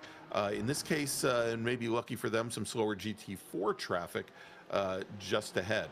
Well, hopefully that's not somebody in a battle. That's always the worst, because TCRs, GT4s, yeah, at least your delta speeds, you'd almost rather come up on somebody quickly and get by them quickly, because when that pair you're approaching is in a battle, neither one of those slower cars actually wants to give, because, hey, they got their own fight. That's what they're here for. They don't care if you're the lead of the race and you're fighting.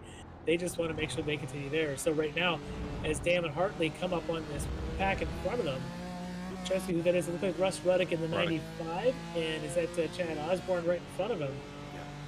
And they are in technically a battle. They do both move aside. Ruddock now, that's not actually, that looks like the 51 of Robert Briss, who's another lap down. So no battle to be broken up there. Good clean pass there for Dam and Hartley. 5 minutes to go. But where is Schwenke? Because he was maybe able to get by some of that behind him. Well, Schwenke's gotten by one of the two.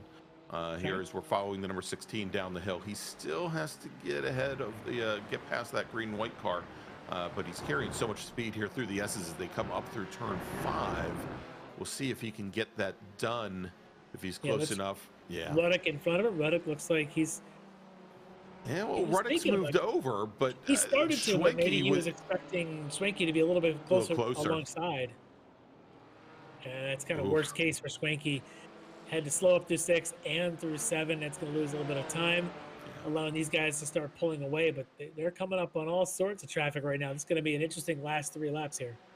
Yeah, as we now have just now 4 minutes remaining here at Michelin Raceway Road Atlanta. And yeah, Schwenke lost a lot of ground there, lost over half a second in just a span of 2 turns as it looked like it had Ruddock trying to stay all the way to the inside, just got on the binders right at the point where Schwenke needed to turn in for 7 and had to really open up that corner as our leaders now come on the front one straight. thing about Russ Ruddock is he probably didn't want to give up too much, because actually the gap he had over John Casey is coming down as well. That's a battle for 5th there in that AM category. So Ruddock may have been not only trying to keep an eye on where Schwenke is, he's keeping an eye on where John Casey is behind him, because he doesn't want to give up a spot here this late in the race.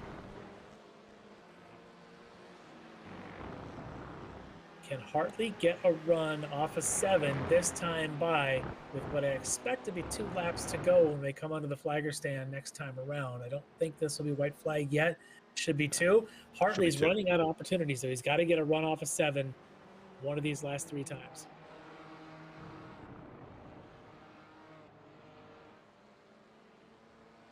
And I've noticed the last 2 laps or so, it looks like Hartley's entry speed in the 7 maybe a little bit slower than the 93 machine, and their exit speed about the same, Larry. So, it looks like the 93 maybe picks up about a quarter of a car length to half a car length every single time just as they come off of turn 7 and come to the curbing. And as you can see here, Hartley just not quite close enough to jump to the inside to attempt to pass on the 93 machine. He's going to have to sit in line waiting as they come down the hill through turn 12 and under the starter stand here to start lap number 41.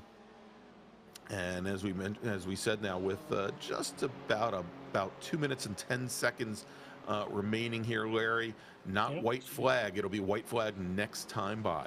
Yep, and this is just going to tighten things up here as they come up on the 67. That is... That's Alex Brown. That's our Canadian. Yeah, it is. That is Alex Brown. I see he's got another Canadian and Mike Dam trying to get on by Hartley. This might be his opportunity, as they might be side by side as they come up to 6. Is Hartley's going to give him a little bit of room, but now as they come through 7, now you got the 87 of Sterling in front of them. This might obstruct a little bit of the exit speed of Dam. If it does at all, it's an opportunity for Hartley. Hartley is closing with that draft. He's going to have 2 opportunities into turn 10. This will be one of them. Can he use this one to take the lead, or is he going to have to do it on last lap? And he pops to the inside. He's as close as he's been for the last 3 laps, side by side, door to door with the 93 as they come down into turns 10A and 10B. And once again, it looked like the number 3 machine having to give a little bit of extra room to the 93 here as they come down, but they are once again side by side down the hill, around the final bend, onto the front straight as the white flag now is in the air. And I'm not going to tell you who's leading. It is Hartley and Dam side by side, even going through turn 1 and turn 2 up the hill, Larry. And this is how you want to see the Sportscar Series start the season off. Oh, Mike Dam said it might be elbows out, here at the end of the race. I think it's exactly what's happening. Look at these guys side by side all the way down since they went through turn 10, finally squaring it up with Hartley out in front, but just by a nose through the S's. Doesn't have to use the dirt this time through turn 5. Mike Dam knows he's got to get the run off of 7. I don't think he'll even bother sticking his nose down here before they get to 6. He's just showing them that he's close. Hartley is going to need to get a great run, or it's going to be Mike Dam, who's not getting a great entry. Can Dam get an exit, though, and make a game out of this? He may have gotten a decent one, but I don't know if it's the one he wanted. Yeah, and I'm wondering if Hartley might have backed Mike Dam up just a little bit coming through 6. He saw Dam for a second there pop to the inside, and I think he was carrying a little more speed than in comparison to his teammate than he expected as they come down the hill here with some TCR traffic right beside him. Mike Dam had an opportunity to pop to the inside, but with that TCR car there, thought better of it. And as come through 10A, Hartley getting very loose on exit through turn 10B. They are side by side coming down the hill. One final corner, and as they come to the line, taking the win in round 1 in the grass, it's Robert Hartley, your winner. And Hartley taking all of the concrete wall drivers right, but he also takes the win here in the Sports Car Series. Mike Dam finishes 2nd. Travis Schwenke will come home 3rd in GT4 Pro. Your winner in GT4 AM is going to be Brennan Horn, driver of the number 45. AMG GT4 D2D e-racing machine. Coming home in 2nd in GT4 AM should be Bobby Childs. He's coming up the hill right now. He's trying to hold off Jeff Jacobs, who's one of our pro category drivers. Coming home in 2nd in AM is going to be Bobby Childs in the D2D e-racing machine. And finally here, coming under the Fox Factory Bridge for the last time, also from D2D e-racing, it's Eric Violet, goes flag to flag, takes the win in TCR. His teammate Brandon Whitworth will come home in 2nd. Alex Brown will come home in 3rd. What he finished in a couple of races there. Honestly, the Violet Whitworth only a second apart at the flag, at the checkered flag there. Tight battle among those teammates for an hour. A good battle going on there. But Hartley and Dam put on one heck of a show. That was a lot of fun to watch. I can't wait to talk to you guys. All right. Well, Larry, you're going to have to wait a couple moments to talk to them, because what we're going to do, we're going to take a quick little break. We're going to thank some of our sponsors, and when we come back, we'll talk to some of our podium finishers from here tonight at Michelin Raceway Road Atlanta, where you've just seen round number 1 of the Extreme Motorsports Ricmotech Sports Car Series presented by Performa Texas Elite Graphics, and we'll be right back.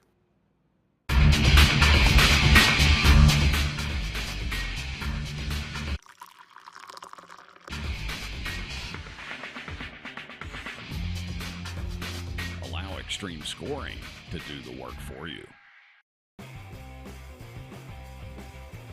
Ricmotech, high-performance sim racing equipment.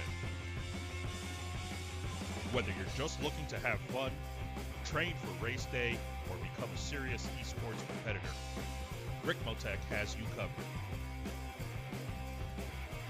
Hundreds of name brand parts. Support from experts that love sim racing. Trusted by the pros. There's only one place to go, Ricmotech.com.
And we're back here at Michelin Raceway Road Atlanta, where we've just seen round number 1 of the Extreme Motorsports Ricmotech Sports Car Series presented by Performa Texas Elite Graphics. I'm Greg Ginsberg along with Larry Lefty McLeod, and want to congratulate our podium finishers again here this evening in GT4 Pro and taking the overall win. Robert Hartley, Mike Dam from Orion Racing coming in second. His teammate Travis Schwenke coming home third in GT4 Pro. In GT4 Am, Brennan Horn comes home with the win. Bobby Childs second, and Brad Husty. Again, a great opening round here for his first run in GT4 for Brad Husty from Husty Racing. And then in TCR, the two D2D e-racing teammates, Eric Violet with the win, Brandon Whitworth coming home in second, and then Team Collusion's Alex Brown coming home in third. Congratulations to all of our podium finishers. And with that, Larry, let's drop in. Let's talk to some of those podium finishers. We'll start off with the TCR class. Let's first talk to Brandon Whitworth, driver of the number 42 D2D e-racing Honda Civic Type R. Brandon, another podium finish is to start off this season, but you and your teammate had one heck of a battle. Tell me a little bit about it from your vantage point. Well, I think initially about all I could do was keep up with them. And then after the stops, we were broken up by traffic, and I started to run them down, and then I just didn't have any luck with traffic, but that's the way multi-class is, so just the way it goes. So this season, it seems like everyone's kind of starting to jump back into the Honda. Was there a lot of side-by-side, back-to-back testing done, or is it just sort of like, try something different? I can't take credit for any of the testing. Eric did it all, and it looks like the Honda and the Elantra seem to be pretty evenly matched. I think what was it, somewhere in last season before last season there was a BOP from iRacing, so at least they got a couple of cars close together. Yeah, well, you guys showed tonight that probably didn't matter what you were driving. Certainly, both of your teammates that are driving in the Hondas, but you guys showed they race really, really well. As you guys were nose to tail, probably never more than a second and a half apart the entire race. It's another great example of the TCR cars and how well they drive in the sports car series, isn't it? Oh yeah. This is a really good pairing between GT4 and TCR. Yeah, it was a lot of fun to watch, and another great finish for you guys. But a good way to start out the season. Second place points. Hopefully, maybe you can get your rival there in the next round. Any special thanks you want to send out tonight? Yeah, I mean, I really gotta give a shout out to the whole team, but Chris Thorman keeps us going, and then if it wasn't for Bobby, I probably wouldn't even be registered for the series. So, and of course, Eric, once again, worked through all the setup stuff, and I just came in at the end to drive. So, and I like to thank my family and everyone else for letting me do it. It's good to have a lot of support. Yeah, it sounds like you've got a heck of a sport there. Start with the family, and of course, when you mention Bobby, I guess you're stressing a little bit, but we'll let that one go. It's okay. We'll give him a little bit of credit. He keeps his ego going. But Brandon Whitworth, congrats tonight on the second place finish. We'll see you in a couple weeks. Yeah, thanks, guys. All right, there you go. Brandon Whitworth finishing second tonight at Road Atlanta to his teammate, who we're going to speak to right now, Eric Violet, driver of the number 89 D2D eRacing Honda Civic Type R. Eric, classic TCR racing tonight at Road Atlanta. Just a side-by-side battle pretty much the entire race. Tell me a little bit about it from your side. Well, I could not take it easy. If it looked like we were cruising and saving fuel, and no, it was on. I think I was nice for about the first half lap, just for the cold tires, and after that, it was hammer down. And he was all over me. The traffic kind of messed him up a little bit there in the middle of the race, and then it came right back and got me towards the end, and it was I saw the very last lap there was some traffic, but yeah, he was on me I couldn't shake him the entire race. He gives you a lot of credit for choice of car and setup and all that stuff, but you guys both drove extremely well tonight, really kind of pulled away from the field. Is this maybe what we expect to see this season, is a little one-on-one battle with you with a teammate? I'm doing coaching with the other guys, and if anybody needs help, I'm always trying to help them out, so I'll be talking to them more about that. Anything I can do to make myself available, and just get I just want some good side-by-side racing with everybody. Yeah. Even if it's not with us, I don't know how it was through the field. I can't wait to watch the broadcast as usual. So hopefully the rest of the TCR field had a good little battle between them as well. Yeah, we had some good battles down there. Nick Horvath, Scott Brooks had a little battle for a little while, and there were some others going on. So all in all, I think it was a pretty good showing. You guys got some pretty good numbers, and I think it's going to be a great season here as we start another great sports car series. So, but Eric, for you, opening the season with a victory, that's always got to feel pretty good, and I'm sure there's some folks you want to give some thanks to. Yeah, Proforma Elite Texas Graphics. Chris Thorman sponsors us, sponsors a team, sponsors the league. It's always nice to have that. Unfortunately, I guess David Payton's pedal, or Thorman's pedal broke or something on his new rig. That's why he did whatever he did. I don't know exactly. All I know is I saw him exit quickly in the beginning of the race. And of course, my wife, my family for letting me do this. It's always a blast. It's a hobby, but it's a passion. So, thank you guys for doing this. It's always a blast. Well, thanks, Eric, and congrats again on the opening round victory, and what a great way to start the season for you. All right, there you go, everybody. Eric Violet, your winner tonight in TCR. Now let's move over to GT4AM, and this is a moment I've been waiting all night for, Larry, just because I want to see what his song selection is going to be. Let's talk to Bobby Childs, driver of the number 88 D2D eRacing Mercedes AMG GT4, tonight's second place finisher in GT4AM. Bobby Childs. Bobby, I know you're not one to talk, so I'll try and get this over with quickly. How was your race tonight? Good. Okay, I'll let you expand on that a little bit. Tonight it's an opening round. Everybody's got that excitement built up.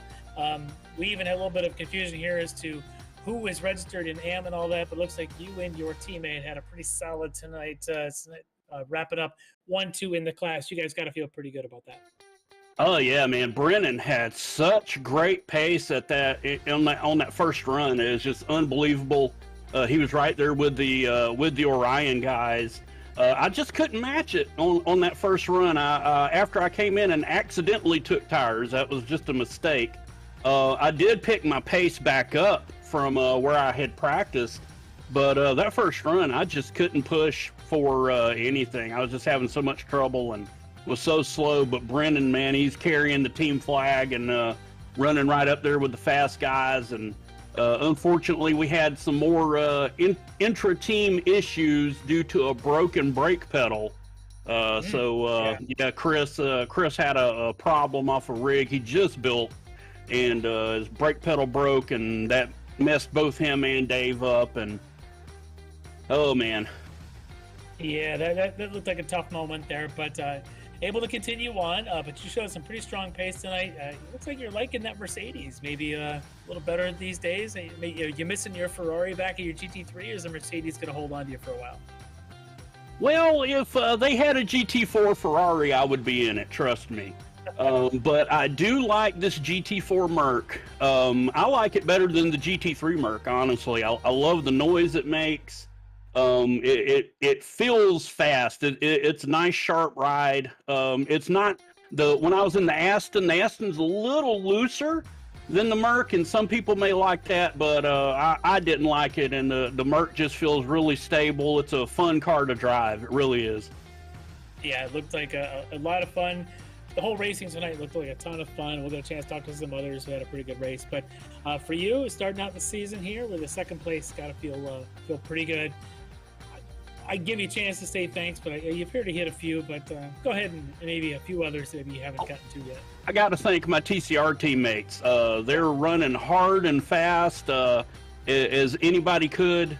And, I had a great race with Jeff Jacobs. And, boy, when he got to those guys, they were so fast he couldn't get by them any quicker. And that let me close the distance to him. And me and him ended up having a great race. But I got to say thanks to my teammates. There was definitely no collusion or team orders there. It just kind of happened that way, and they didn't really let me go clean either. I got an earful from Brandon after while we were in the post in the waiting room. He's like, "Damn it, Bobby, you gotta pass me in the corner. Come on, man."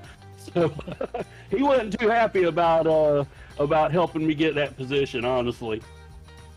Yeah, but it's all good fun. It's an overall pretty good night tonight with you guys sweeping TCRs and the teammates. Of course, you guys sweeping the first two positions in the GT4 AM. So a solid night there for D2D eRacing, and Bobby, a great night for you as well. And I'm sure we'll hear more from you as the season progresses on. So congrats on the You know me, I can't keep my mouth shut for long. We know. We use it in small doses, but we know where to get you in. We'll hear from you enough. Oh yeah. You guys have a great night. All right, thanks, Bobby. All right, there you go. Bobby Childs finishing second tonight in GT4 AM. So let's bring in his teammate taking the win, driving the number 45 D2D eRacing Mercedes AMG GT4. It's Brennan Horn. Brennan Horn taking the win tonight in GT4 AM. And I'll tell you what, Brennan, for a while there, you were running with the GT4 Pro categories. I was wondering if you're going to be able to make a run at those guys. You had some serious pace tonight. Tell me a little bit about it.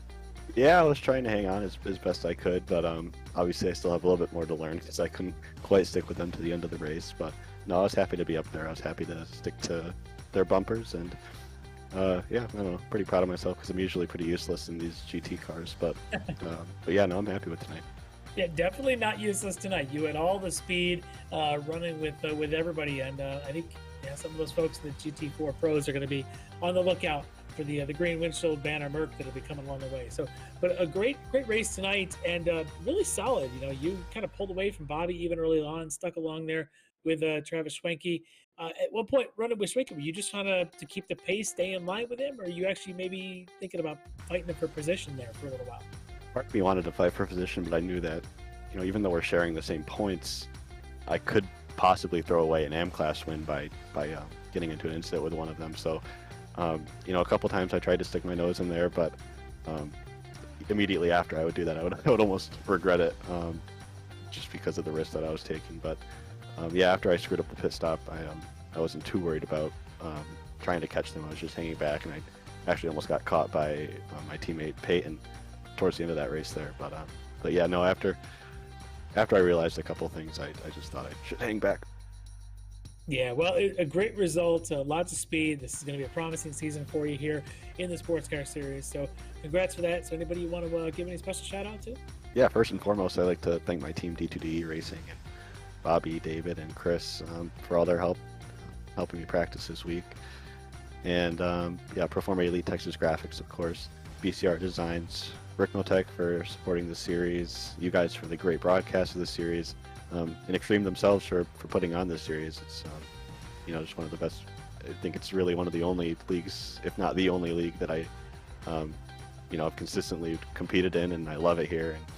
And and my family for their support. Other than that, I'm just, I don't know, just ecstatic right now.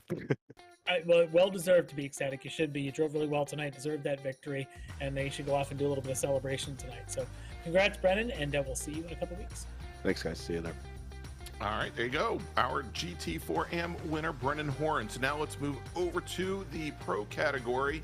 And, looks like Mike Dam, that's not very Canadian of him. He got a little tired of waiting for. So let's go immediately, Larry, to our overall winner tonight, Robert Hartley, driver of the number 3 Orion Racing BMW M4 GT4.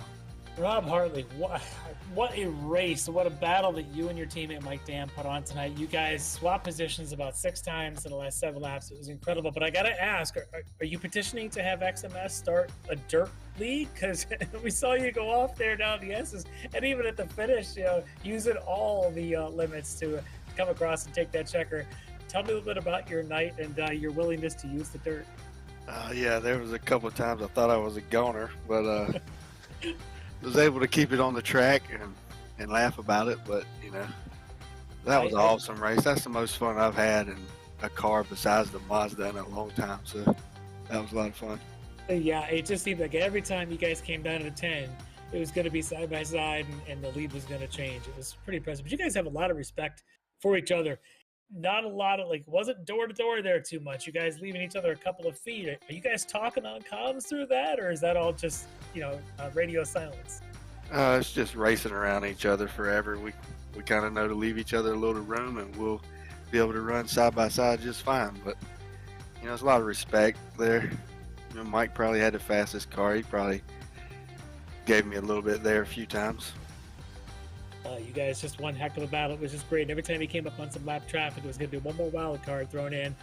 Side by side, turn 5 down to 6 or down the back straight. It was so much fun to watch. But make sure you go back and watch those replays of you coming down through the S's, using the dirt like the track was meant to be there. It was pretty wild to watch, but it just looked so smooth. And that move was able to keep you in it. And then, of course, coming down the stretch at the end there, using some dirt to take that victory tonight. But I think this season is going to be hard fought, and tonight was a good example of it. But wow, I love the way these cars race, and I think you guys put on one heck of a show.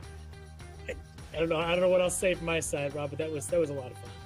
Yeah, that last 10A and 10B there, I kind of got on the curve, and he was able to get a run back to my inside. I knew I had to hold it wide open and try to take that win, but I'm glad I was able to get that one.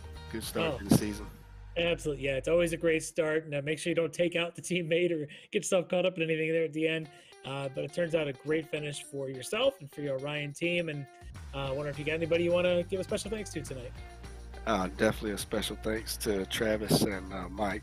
They practice a lot and work on these setups we use, and I show up and put in a couple laps worth of practice, and I'm right there with them. So they do a lot of work on these setups, so I'd like to thank them as my teammates, and thank y'all for putting on the broadcast. Apex Racing TV does a great job, and thanks to Extreme for making this all happen for us. But thanks for the kind words, and I tell you what, Rob, that was one heck of a race. I might want to go back and savor this one for a while. That was a lot of fun to watch, and a well-earned victory tonight to start out this season here in the Sportscar Series. So congrats, and let you go off and celebrate a little bit. Thanks, guys. Have a good night. You too. All right, there you go. Robert Hartley, your winner tonight at Michelin Raceway Road Atlanta. And so, Larry, as we get ready to wrap things up here tonight, let's quickly, before we jump and take a look at the upcoming schedule for all of the different Ricmotech series, wanted to remind everybody, if you like what you saw here tonight, there are a couple things you can do. One, give us a big thumbs up on YouTube, and if you haven't subscribed to Apex Racing TV already, go ahead and do that. But if you'd like to join these amazing racers like Rob Hartley, like Mike Dam, even like Bobby Childs or Brennan Horn, you can join the Sportscar series. You do it by going to xmsracing.com/SCS series, and if you go all the way down to the bottom, there's a link you can click on, and so you can join us on track the next time we're out there, and that's the segue to our upcoming schedules and what we've got coming up across the 3 different Ricmotech series. Next up, next Tuesday night, or probably next Monday night, January 16th, the Ricmotech World Challenge returns. It's opening night for season number 6, and we're going to be at Daytona, and it's going to be the GT3 cars and the new LMDH cars as well, and that is again next Monday night, 8 p.m.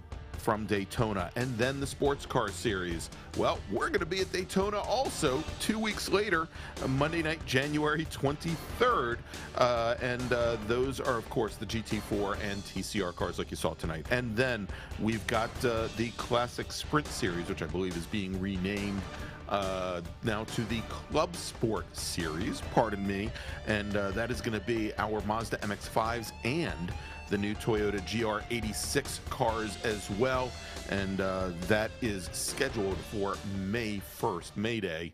We'll let you know what track that's going to be, but a great night of racing tonight, Larry, and I'm certainly looking forward to much more over the next 7 rounds that we have here in the sports car series. Going to be at places like Daytona, Mount Panorama, Magny-Cours, Road America, Rudskogen, heading up to Norway. It's going to be nice and cold, a cold night at the beginning of March, but it's going to be a wonderful season.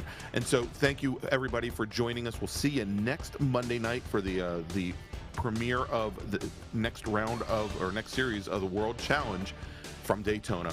Have a great night. Ricmotech, high-performance sim racing equipment.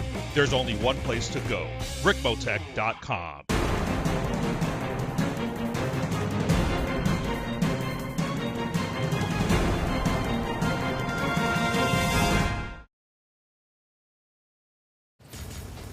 Are you struggling for consistency in your sim racing? Does your iRating look like a roller coaster? If so, we have good news for you. The way to get more consistent is to first understand what you're doing differently than the professionals. And VRS is the answer. With our competitive subscription, you will have the telemetry, setups, tutorials, and everything else you need to fully analyze your driving. Our data packs and the ability to compare your driving with the best in the world will show you exactly where to adjust your inputs, change your driving line, and shave seconds off of your lap times. And our powerful and precise Direct Force Pro wheelbase and precision pedals are being used by some of the world's best drivers. All these champions agree that VRS hardware is not just the best on the market, it's also priced well below the competition. So if you're looking to upgrade to direct drive and the best pedals in sim racing, VRS is your answer. If you want to get better, get faster, and make it happen sooner rather than later, you owe it to yourself to find out why so many people are switching to VRS. You'll be so glad that you did. Visit www.virtualracingschool.com and learn why the best use VRS.